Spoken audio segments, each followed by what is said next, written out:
I remember the exact night and all the feelings I was feeling when I was going to buy this car. It was about 1 a.m. and I was on Marketplace like I am every other night, and I saw this listing that popped up for a 1999 SC300, gray paint with black interior, and it had 170k miles, listed for $6,000. Now that night I probably spent another hour to 2 hours trying to learn as much as I can about this car, with all its common issues, if it came manual, if it was, strong, if it was reliable, all the questions you want to ask before you spend about $6,000 on a piece of metal. After doing all my research, I called my friend. Hey Alex, this is really stupid, but do you want to drive with me an hour and a half north to pick up this car? Now, I know I probably don't need this car, but the TC is so ugly, so to switch it up to the SC. And here it is.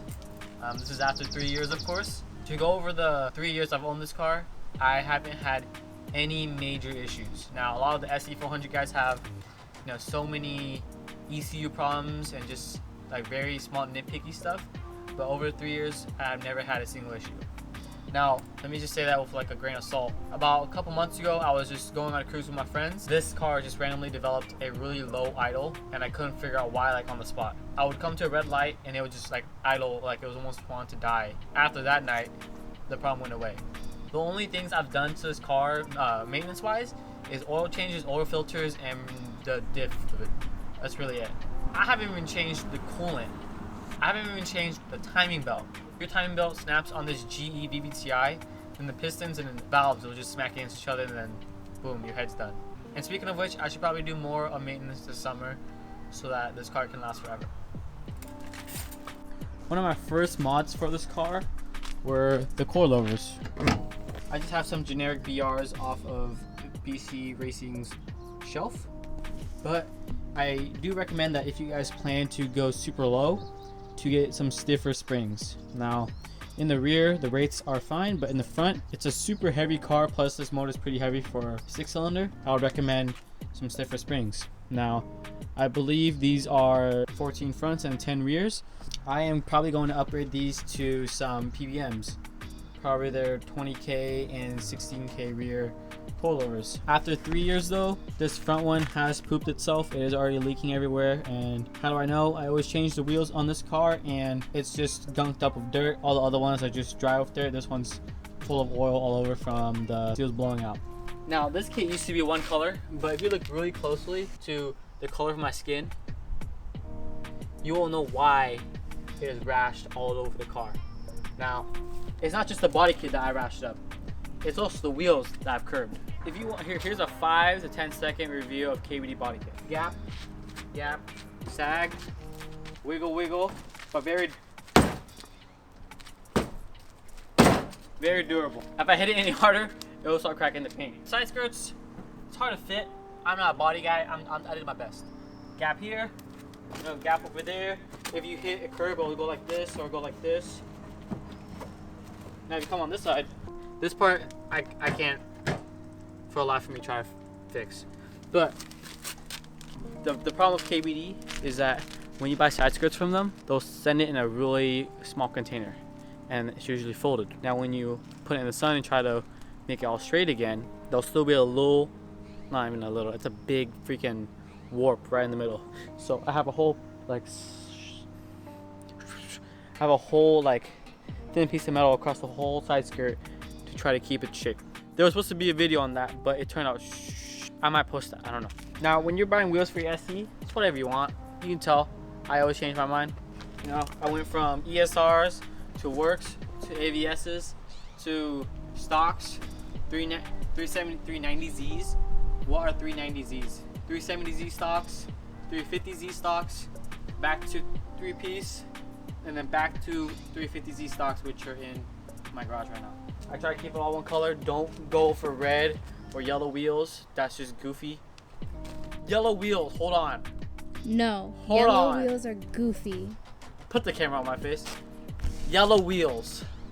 Goofy. No. I'm gonna put pictures up of yellow wheels on SC or any other car, and I'll show you which ones look bomb. Look amazing. Maybe not on this car, because my car's ugly. What? No. I think, okay. All of you guys think my car looks nice, but to me, I hate the look of the car. That's not a joke. This is why I change wheels all the time. This is why I always want to change the setup.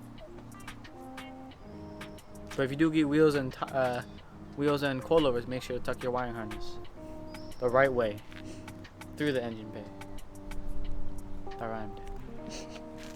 But let's talk about the main reason most of us want to get at when we're buying an SC. Is it a manual? Yes. W58. Ew. Boom. Gears go boom. So what do we look at? R154. 3K. But it's a truck, right? It's a truck trans. It shifts like you're doing back rows. So what are your other options? We have T56. That is some rich people money. So what are your other options? We have a ZF or a CD. I went with CD.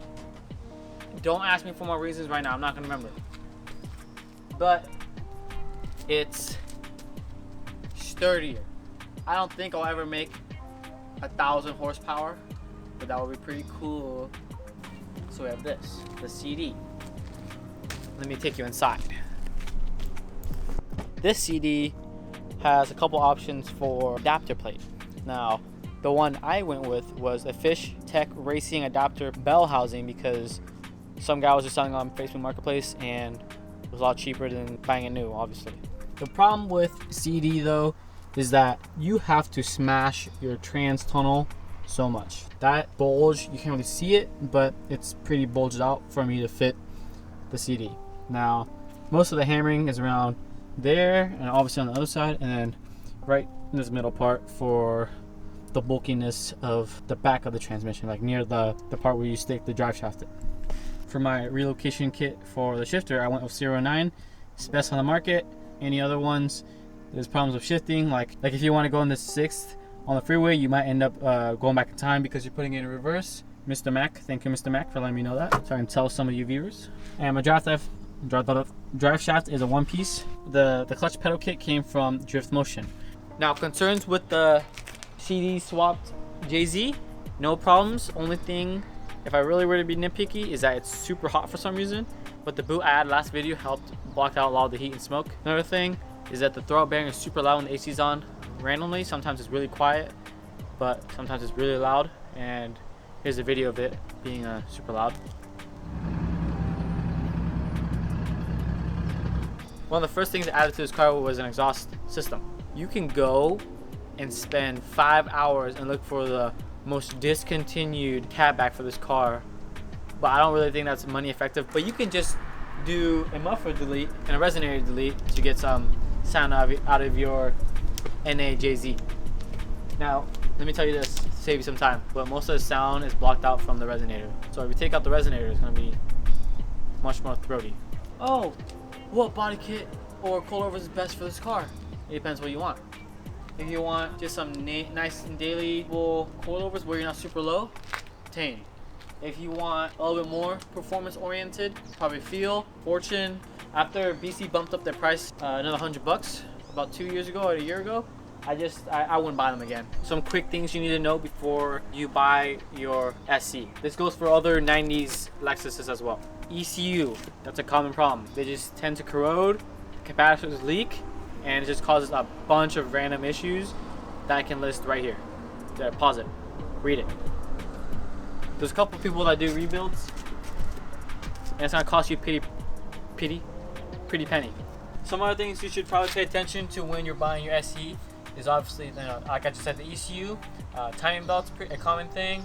If your motor is non-VVTi for, I believe, both UZs and JZs, you don't have to worry about the timing belt. I mean, you should worry about it because if you get stranded, then you're screwed. But at least your motor's fine. At least your pistons and valves won't come in contact like if it would with a VVTi. So you're good there. One of the most expensive things to replace on the SC platform are the lower control arms in the front. Now, from the dealership, I've seen them float around $1,000 to $1,500 for the pair. Good thing there are a lot of companies now like Figs, Agile Performance, and Battle Version that have created a replica of our front lower control arms so that we don't have to pay for something we can't replace in the future. Now, I believe I got the most healthy SE ever because the amount I've driven this car. Now over the 3 years, I put on at least 30,000 miles, I believe, and that's about like 10,000 miles a year. But I drove this car far.